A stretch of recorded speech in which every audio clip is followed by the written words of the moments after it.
Hi, and welcome to July 2021 Patreon rewards video. So, I've had a crazy couple of months. I'm going to begin with the rewards, and then I'm going to explain what happened. So let me get started here. Um, okay, so here's this month's uh, okay, so here's the comic that I was working on this month. So I was working on this comic, and what ended up happening was that see how these textures going on here. Well, I was working on the textures, putting in the textures, and this panel was basically ready to go, almost ready to go. All it needs really is for me to grab this background and blur it. But what ended up happening was that right when I was moving some stuff around here, making some adjustments, um, I heard a loud pop. And as soon as that happened, from my computer, and as soon as that happened, my screen turns off, and the computer died. Like it was dead. Like it wouldn't turn on. There was nothing I could do. It was dead. I hadn't backed up my computer in about 2 3 months. I have an external hard drive where I back up my stuff, and I hadn't done it in about 2 or 3 months. And usually, for the last couple of computers that I've had, I've purchased a subscription to a service that where it just automatically backs up my information onto the cloud. I hadn't done it with this computer, and so I didn't have anything. There was no way to get access to. I lost everything basically. I lost everything for the last few months, plus the video that I was recording of the making of this particular comic where I was doing the coloring. So I lost all the hours doing this, plus the video and all the comics before that and all that. I mean, most of that stuff, because I put it on Patreon, I hadn't really completely lost it. I've had a version of it, but I didn't have the version of it, which is to say that when I send these things out as a silver patrons, as PSDs, I break up the file that I have these things on because the file is way too big to upload. And I also convert it to a PSD file, Photoshop format, because it's more universal. It's a universal format. And the problem when I transfer the Clip Studio Paint to a PSD file is that it loses the Clip Studio Paint information. That's not a huge deal. Not really. But it would be a pain in the neck to have lost that information because there's some Clip Studio file bits that I like to keep reusing and stuff like that. So it's a bit of a hassle and so the problem was that I would had to recolor and retexture everything, and I didn't want to do that. And again, I lost the video, so I needed to at least and who knows what other stuff that I hadn't backed up. So I decided that I needed to get access to the hard drive of my old computer. So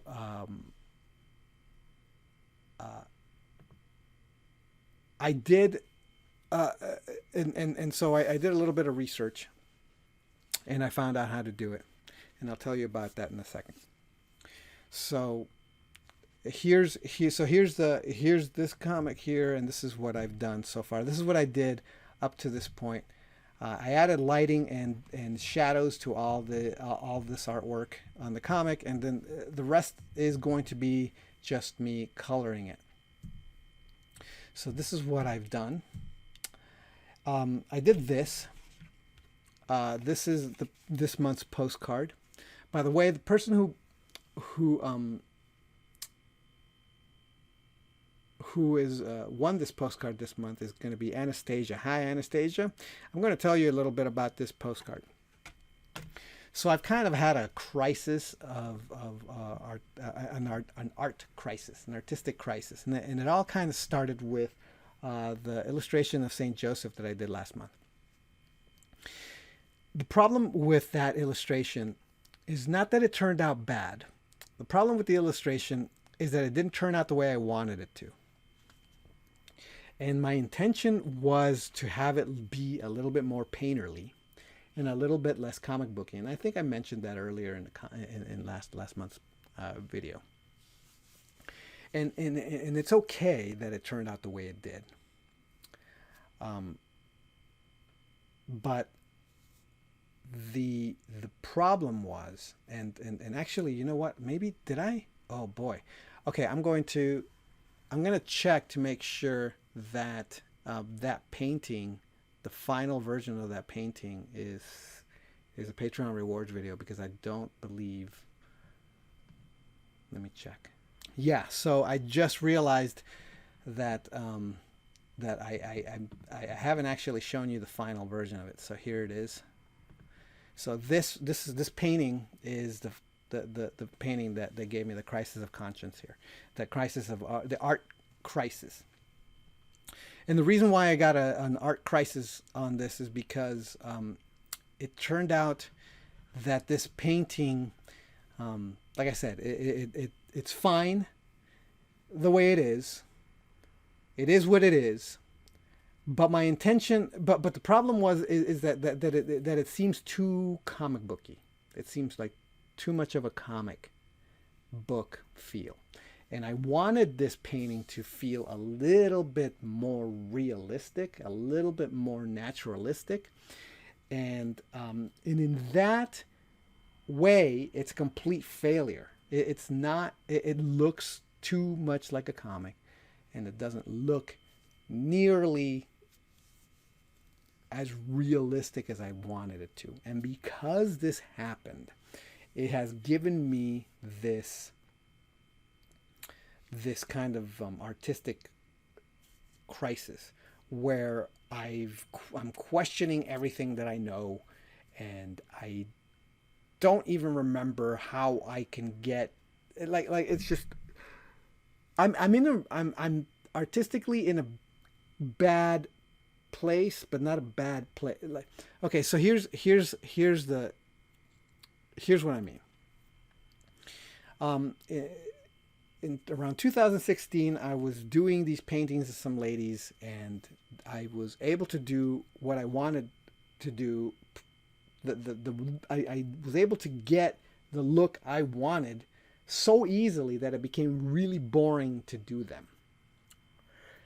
And I really realized that the thing that makes art interesting is the struggle, like the constant learning, the challenge of the artistic challenge is what makes drawing interesting. And there was no challenge anymore. Because of the way that I was doing them, there was no challenge. Since then, I've been pushing,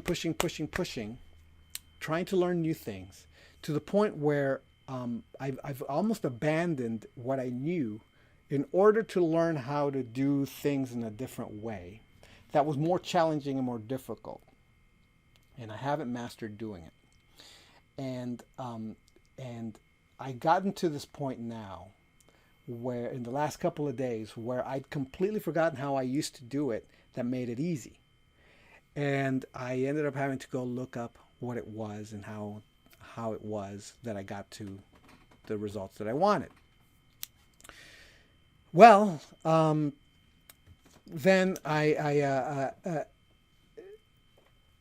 so now I remember what it is, but I still don't know how, knowing what I know, how to fix this painting. Like the one thing that it's fine.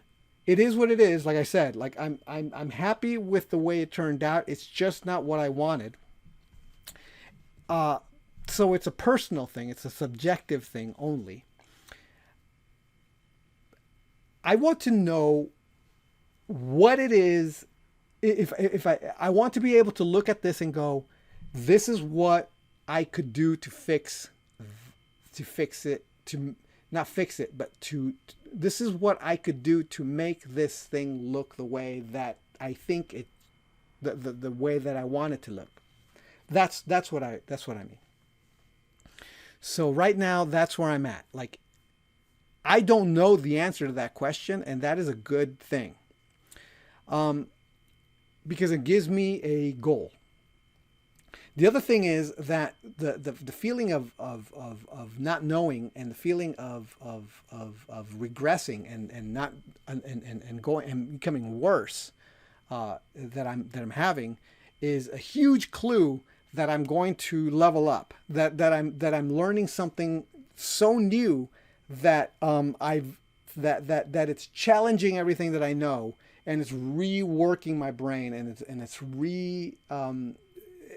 restructuring my brain, so that it's trying to reprocess and recreate and rework itself, right? So that's great. That's a good thing. But it does feel frustrating, and it drives me bananas. But it's a good feeling, because it's better than being bored at being able to just do what you want anytime you want. It's weird. I'd rather the challenge. I'd rather feel lost than to be bored knowing that I could do whatever. In any case, here's this. So here's another part of the rewards that you're going to be getting. Is this final St. Joseph? Actually, there's a different version of it that I put on Instagram that I will also post, but it give you guys to. But this is it. This is the final. All right. So in that, coming back to this postcard, because of that, I'm experimenting here, something a little bit more Mike Mignola, more designy, more stylized. So there's this kind of conflict in my head when it comes to what I'm working with. On the one hand, I want to be able to do kind of almost Renaissance level painting, right? And on the other hand, I want to be able to do very stylized, iconographic, interesting, modern-esque painting as well, like something like this. So this is my step into that kind of design world.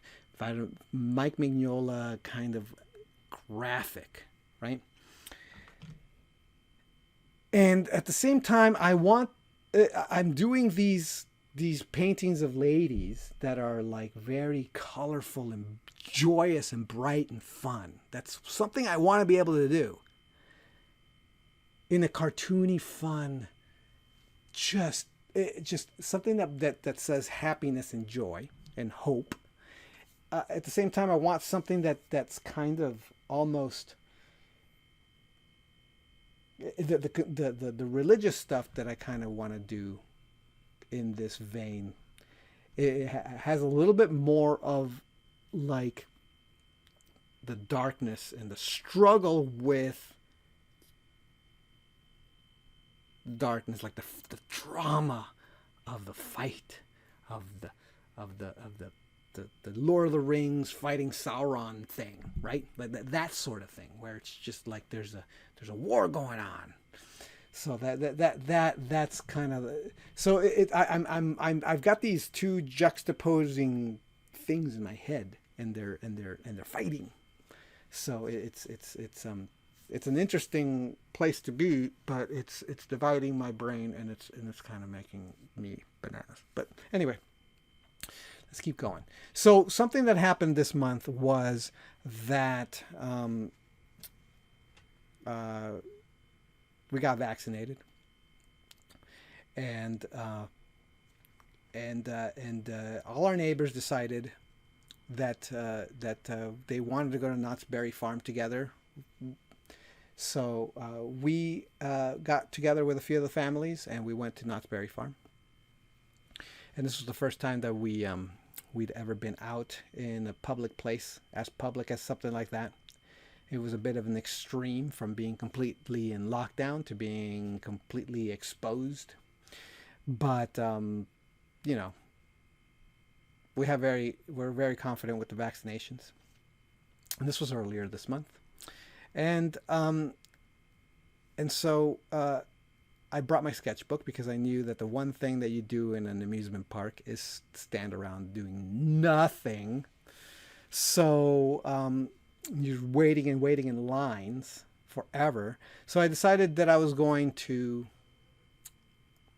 sketch while being in line. So these are the sketches that I did while waiting in line for rides. So this is my Knott's Berry Farm sketchbook, and it was good practice. But you know what? After a while, I was utterly and completely exhausted. Again, here, this is the pen that I was using, so that's why it's colorful and green and stuff. But it was exhausting, and so I did do that, and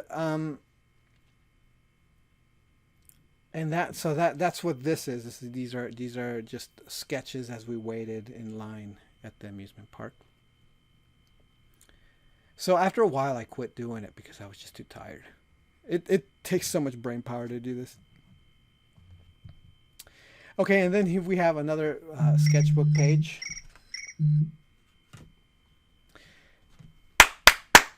Okay, and so we have another sketchbook page here. And this is the last of the Patreon rewards. And see here, I have this painting. And this little sketch here is another version of this.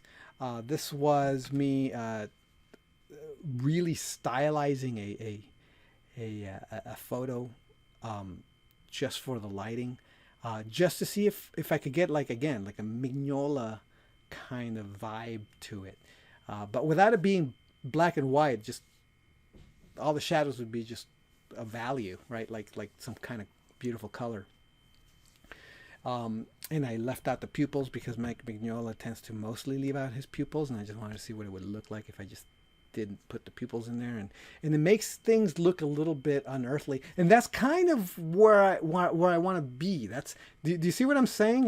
Like there's something cool about the way that Mignola tends to make things unearthly, and that's what I want to capture. In this, I put pupils in it, and because it's a lady, so it's tricky because I don't know how many pupils. What should I do?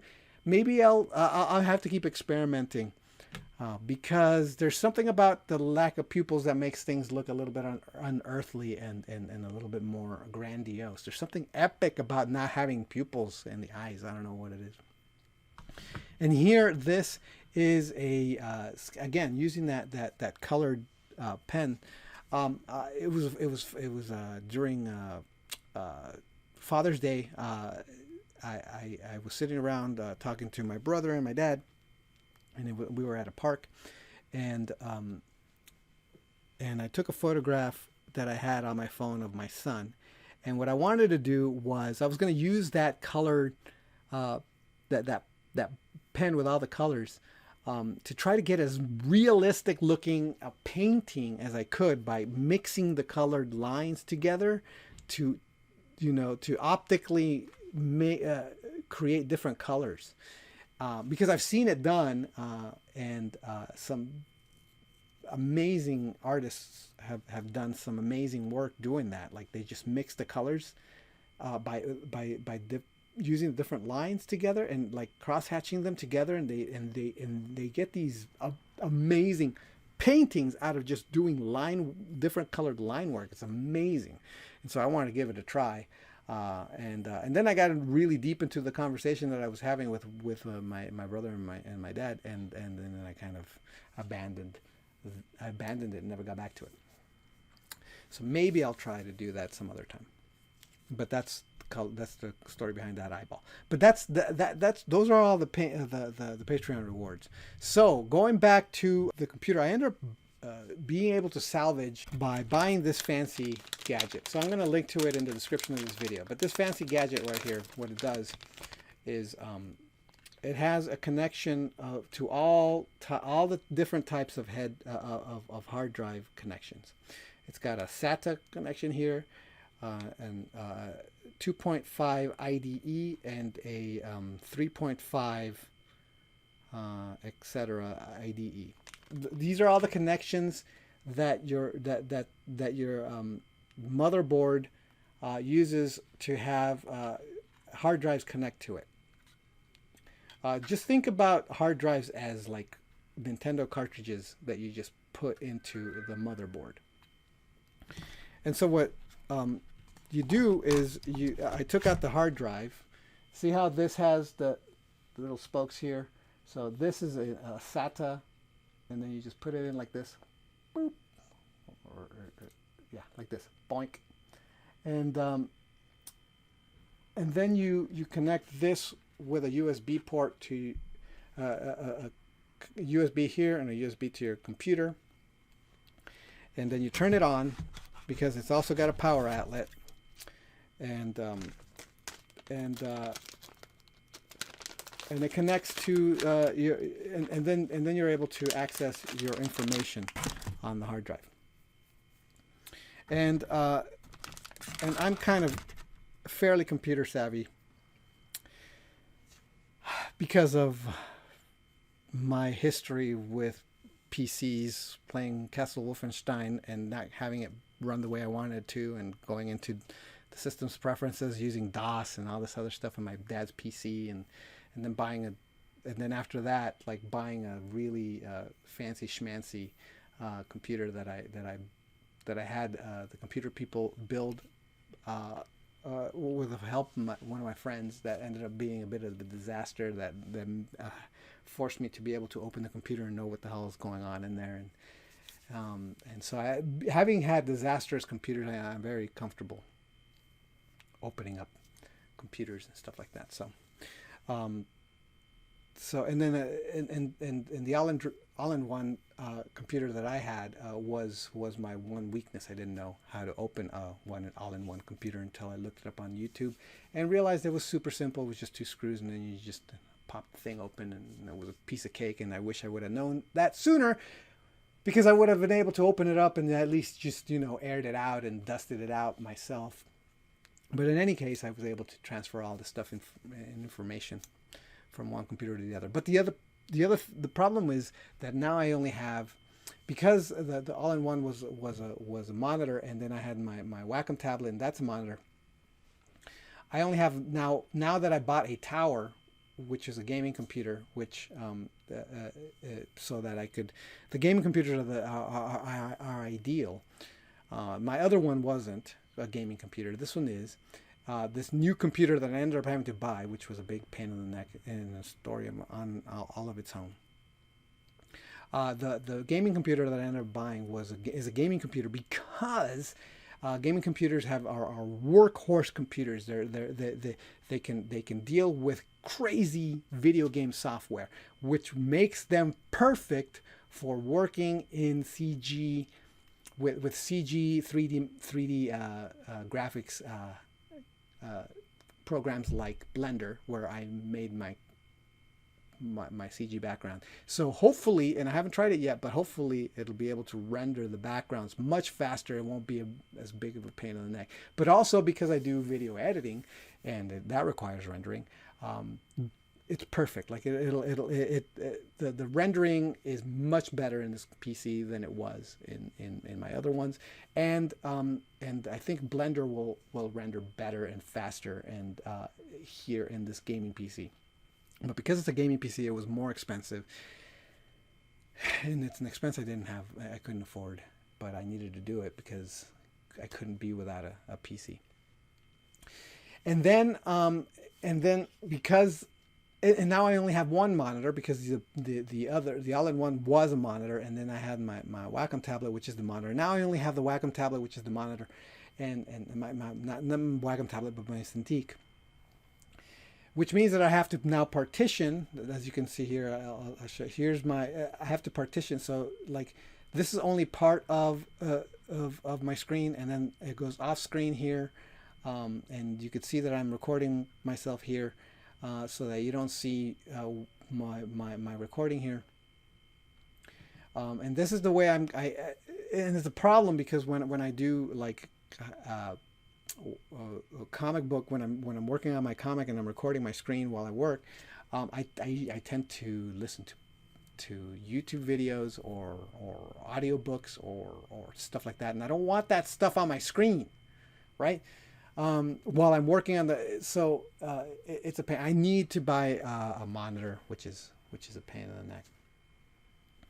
I also need to buy a new hard drive, external hard drive, because the one that I back everything up to is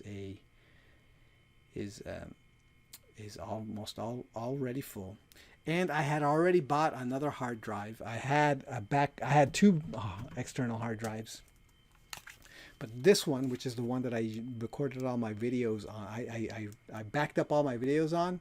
It busted while I was transferring information to it, and that is a fiasco. By the way, if possible, try to avoid getting mechanical hard drives. This is a mechanical hard drive. It got busted because the disk inside of it got busted. It doesn't spin anymore.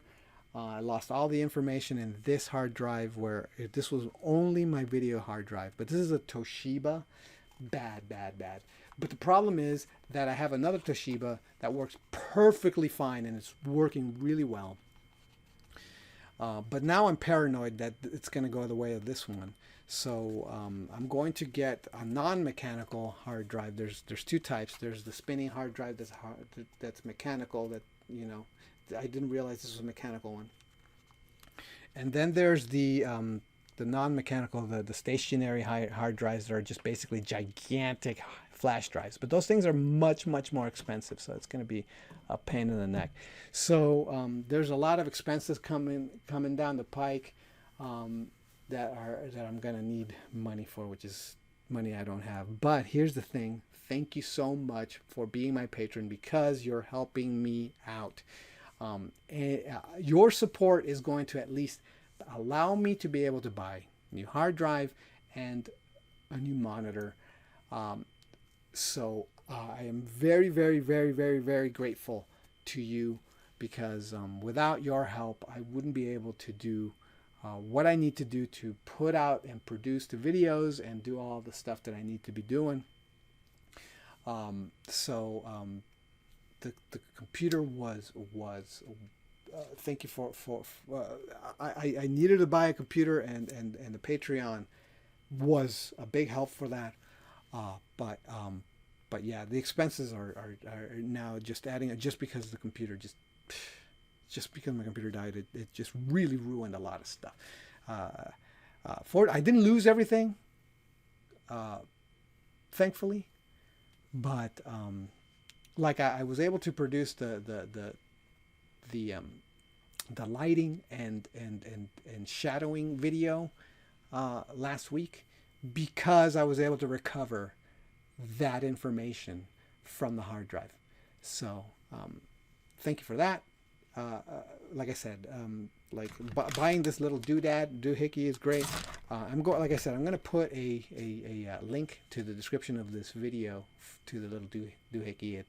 It'll be an affiliate link, so that even if you buy it for yourself as a safety, a few cents of that purchase is going to go to me through the affiliate link. Which is one of the reasons, which is really, really helpful. It helps me with that kind of expenses, and if there's books and things like that you need, go to the links to that stuff in those videos. And if you purchase it through using the affiliate link, it comes back to me in a few cents, and that stuff tends to add up after a while, and then I just get a gift certificate to Amazon or whatever, which allows me to do things like buy hard drives. Even if it's only like a $10 gift certificate, that helps buying the hard drive, like that's like pays for shipping or taxes or whatever.